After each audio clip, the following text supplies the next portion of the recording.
Storycircle Part 1, Take 2.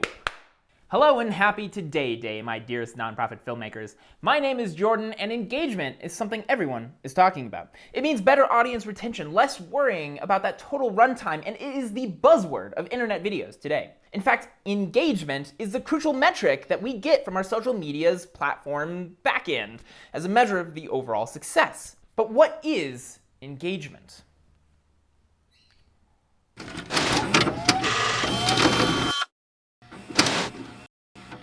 So listen, I've worked with enough client orgs to realize that the length of a video is a serious issue. You want it to be short, but you also want to convey a lot of very important information to your viewers. I've often been given 3-minute scripts for 60-second final videos, or worse. And when I tell a client that one full page of writing is between 2 and 2.5 full minutes of content, people are floored by that. It's never what they expect it to be. I just completed a video series where the ad buy was precisely 15 seconds long, not a frame over. We should be doing everything we can to strengthen our voting system so that voters can choose the best voting method for them. But Georgia lawmakers want to do the opposite. As a U.S. Marine Corps veteran, I swore to protect American freedom. Can't let state politicians take our freedoms to vote by mail. Call today. 15 seconds is 1/8 of a written page. That's like 2 or 3 sentences max. Needless to say, this client had unfortunately handed me a dozen raw videos that were well over a minute long each, and it took a fair amount of retiming, tight cutting, and editing the script in post to hit that ad spot required length. And so often we aim for 30 seconds or 15 seconds because we want to make sure people don't click away. We hope that they'll see the remaining time in the player and stick it out to the end because it's not that much of a commitment. But if I'm not engaged in the content being presented, it doesn't matter if it's 5 seconds long. The message isn't getting across to me. Even if it took longer than the length of the ad for me to scroll past it or click away, sure, you get better metrics on the back end that show the success of the campaign, but how often are we just chasing people's reaction time to click away from a video versus giving them something that they actually want to see? And yeah, there are limits. Even if I'm very interested in something being presented to me, even if I'm passionate and excited about it, if it's 20 minutes long and I have other things to do, I simply can't watch it all. But we certainly afford ourselves a lot more flexibility if we do manage to be engaging. And we're not here to nickel and dime our scripts, to strip them of every modicum of humanity till all that remains is this bare bones call to action. No, we're here to stretch our creative muscles, to mix it up and make unique content custom tailored to the campaign and, more importantly, to the audience. And that is where engagement comes in. Engagement to us at Progress Now Colorado is when you take an idea and you make it into a story. Now, I've talked in the past about the power of story in filmmaking, especially in filmmaking for nonprofits, but today I want to dive a little deeper into how you can make an idea a story. Any story is built around the cornerstone of a character arc, a transformative journey of discovery over the course of a story that they, the main character, find themselves squarely at the center of. The first and easiest way to accomplish this is to follow a character. Pick someone as the central anchor interview of your video, and then have them tell their own story of transformation and discovery. That's building an arc out of a character. But in the nonprofit space, that's not always an option. And that's when we turn to number 2, making the audience the main character. I don't think a lot of people think about this as an option, like, how do I make the audience the main character? Well, the primary goal is take them on a transformation arc, right? Start them in one place, they learn something, and then they return home changed. This format works really great for information campaigns where we're imparting knowledge and awareness on our audience, or giving an audience a call to action after we've explained why whatever we're asking them about is so important. Whichever path you choose, there is a powerful tool that can help you expedite this translation process. It's something that I use anytime I'm constructing a story from an idea, and that is the Storycircle. Made popular first and codified by Dan Harmon when he was working on the show Community. The so-called Storycircle is my attempt to remove all of the hard and repeated work from the task of breaking a story. We do an 8-step story process here. I call it an embryo. But in reality, it's existed in some form or another since we were first telling each other stories. All right, Storycircle. This is a Storycircle. It takes the 3-act structure of a classic feature or genre film and wraps it into a circle, which illustrates for us not only the cyclic nature of story arcs, but also invites us to continue around the circle again and again. While an entire movie might fit into the 8 key points of the circle, a single scene or sequence of scenes might fulfill the entire story circle as well, even while fitting into a singular point on that larger story circle of the entire feature. So every good story has an arc, and that arc usually has some sort of transformation from good to bad or bad to good. The most basic story out there is things were good, but then they got bad, so now we have to fix it, and here's how. A story like that can fit into anything, even your 15-second ad spot. First, let's start with the basic circle, the 4 main points on it: establishing a scene, entering the unfamiliar, the false resolution, and the return. Establishing, or the who is painting for us the world and the context from which the story takes place. In the nonprofit world, it's introducing those affected by what we're talking about, where this is happening, when it's happening, etc. We might say, this industry has been dumping pollution for years, or it could be, this individual was unfairly treated. People aren't buying homes. We aren't starting families, opening small businesses, or even saving for retirement. And it's because many of us, especially people of color, are facing a serious problem. I'm of course talking about the student debt crisis. The important thing about establishing the setting is showing the underlying discontent, even if it's something like, our state is making strides in renewables. But you also include but, as in, but there's more we can do, or there's one area where we're falling behind. We need to establish the world and tell the viewer that we want something. Next is entering the unfamiliar, often referred to as the point of no return or descent into the underworld. In feature film language, it's the start of Act 2, usually when the real adventure begins and we leave the Shire far behind us. This is it. This is what? If I take one more step, it'll be the farthest away from home I've ever been. All of these highfalutin terms are just really saying peel back the established world as we understand it and dive into the dark underbelly of the topic at hand.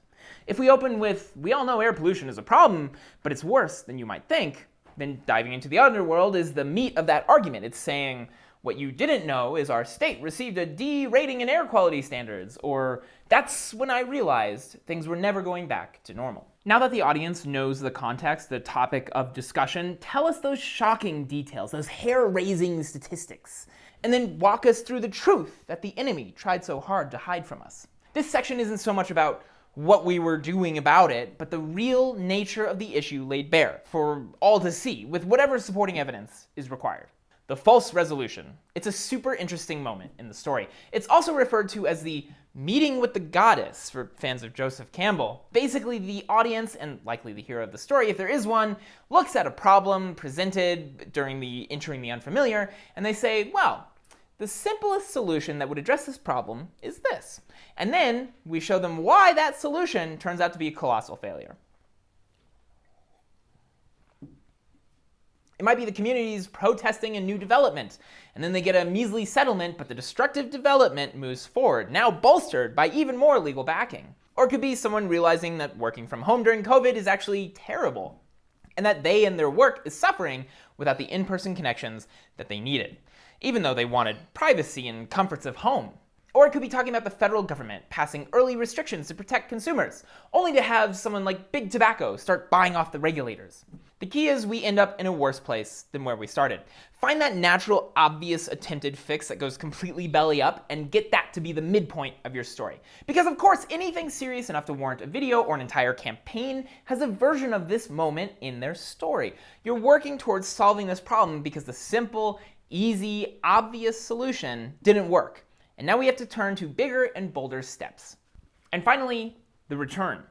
In the feature film world, this is our Act 3, the rise from the ashes, the return to the surface world, irreversibly changed, transformed by our journey through the underworld and carrying the torch of truth to the others. The return is usually marked by a crucial realization, the realization that only through some form of self-sacrifice can a real and lasting solution be achieved. Whatever we were trying before wasn't enough. We thought we could maintain some form of the status quo and achieve the change we hoped for. Have our cake and eat it too. But the brutal truth is we all must undergo a fundamental change and abandon the status quo as we once understood it in order to achieve a real and lasting solution. An example might be, it's time to change the law and shift liability from commercial drivers to the corporate conglomerates that are responsible for pushing these drivers to their limits. Or it could be, making a difference isn't just about providing food service or job placement to the impoverished communities, it's about empowering them to advocate for themselves and make sure their voices are heard. Okay, so here you are, armed with the 4 anchor points of the story circle. Someone hands you the legislative sausage-making data and fact sheets of a bill. How do you approach it? Well, first, ask yourself, what is the industry or people affected by this bill? That's your established setting. What is the problem the bill is supposed to solve? Tell us why no other solution would work, or why other solutions have failed. And then finally, how they, the audience member, can help, or what is needed today. And what about a subject? Well, the heart of the matter is what you're interviewing them about, right? So ask yourself, why did they get into that situation that they're in? How did they try to succeed or remedy it on their own? And how did they ultimately fail? What does self-sacrifice look like in their situation? And if it's a story about how they eventually succeeded and now are promoting the way forward for others, i.e. the audience members, then maybe that falls more into the category of awareness campaign, and the audience as the hero, since the subject story is effectively already over. But it all depends on how you choose to tell it. And finally, ask yourself, or your subject, what is it they need now to succeed? All right, so speaking of awareness campaigns, these are often focused around educating the public and bringing, well, awareness to a pressing issue that isn't adequately addressed already. This falls very much in the realm of, say, the audience member is the hero undergoing a transformation. So show us the world as it was or is, and how we currently understand it, but with those creeping edges of the problem we couldn't see before. Show us the moment that everything changed. Was it a slow burn over the years, or a political bait and switch behind closed doors? Show us how community members tried and failed to correct this problem once they became aware of it. And now what the community needs, or likely will need today, to move forward. Your call to action might not have a clear, tell your congressperson this and that. It could be, share this with someone else and help spread the word.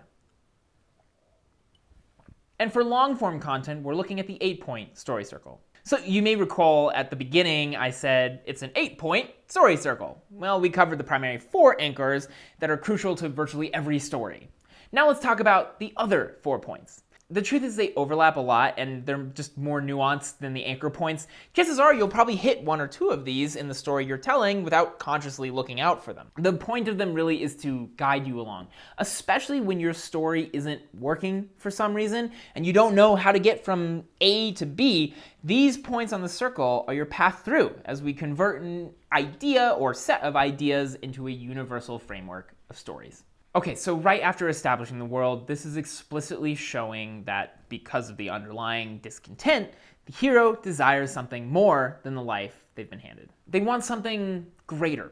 Usually at this point, it means they don't want to give up on the status quo, just improve it in some way towards a personal gain or comfort. The key to but they want something as a point is that what they want is the wrong thing. Either it's too simple of a solution for the actual breadth of the problem, or it's too self-centered and it simply doesn't involve the self-sacrifice that we'll learn later is necessary to complete the journey.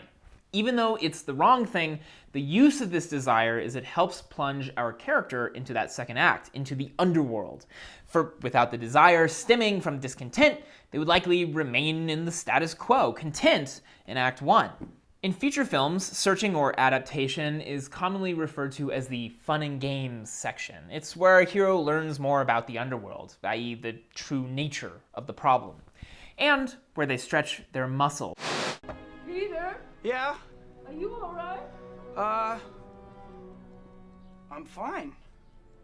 Any better this morning? Any change? Change? Yeah. Big change. Well, Leaning into their power, their unique quality that makes them perfect for this story. They formulate a plan designed to solve the problem and give them what they desire. They gain allies and contend with minor enemies. They don't know yet that their plan will ultimately fail and leave them in a worse place than where they were before. This is our spookiest point on the circle. Coming right after the false resolution, this is the downfall of our hero and perhaps our world. After the false resolution, The enemy in all of its strength has reared its ugly head and destroyed everything we worked so hard for up to this point. The dark night of the soul should be the lowest point in our story, rock bottom. This point shows us that the only way forward is a rejection of the old desire from the they want something part, which we now see as a lie, and embracing some expression of self-sacrifice is the only way to move forward. This, in a practical sense, is when you can tell the audience why the topic is timely, why it's important to act now, and of course, why things have grown worse than they were before. Even if that means, through the meager progress we've experienced, people have grown complacent. All right, the return to the world as it was, but now the hero is changed. They've seen what lies in the underworld and can never again live in ignorance. For the first time, we see that dull discontent of Act 1 for what it truly is, a deep rot festering in every corner and cranny throughout the world. We have a chance to recontextualize what we see with our new understanding, and we're moving forward wielding the truth. We cast aside naive desires of Act 1 with our self-sacrifice and know that that's the only way that remains to move forward. The message is the status quo cannot remain. It's rotten and must be thrown out and replaced. Practically speaking, a lot of our content will be zeroing in on our call to action by this point. It's the last point in our story circle. Either our subject has changed or our audience has changed, and now they're ready to hear the bold claims in the call to action. And don't tell me you don't have a call to action. Your story has to have a call to action. If you don't have one yet, take some time and think through what it should be. I mean, what's the point of your video? What's the message, the takeaway, the action? Even pure experimental art has a point to it, even if it's just to elicit an emotional response from the audience. And that's it. That's the story circle. You don't have to hit every point in the circle for it to serve you well, but you should try and think about every point in the circle when you're crafting your next story.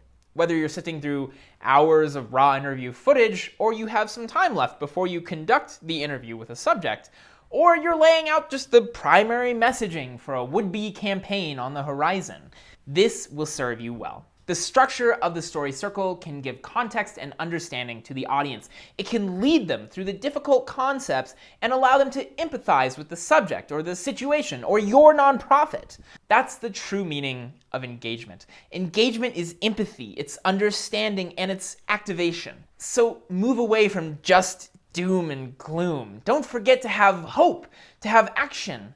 Empower your audience with the tools to wrap their head around the issues that plague our society today. Give them what they need to explain it to others and to find in themselves their own passion to make a difference. And get started yourself. What concept or concepts are you trying to storyify currently? Reach out, let us know what you're struggling with, and we'll try to walk you through what we would do. Until next time, storytellers, keep moving forward and keep making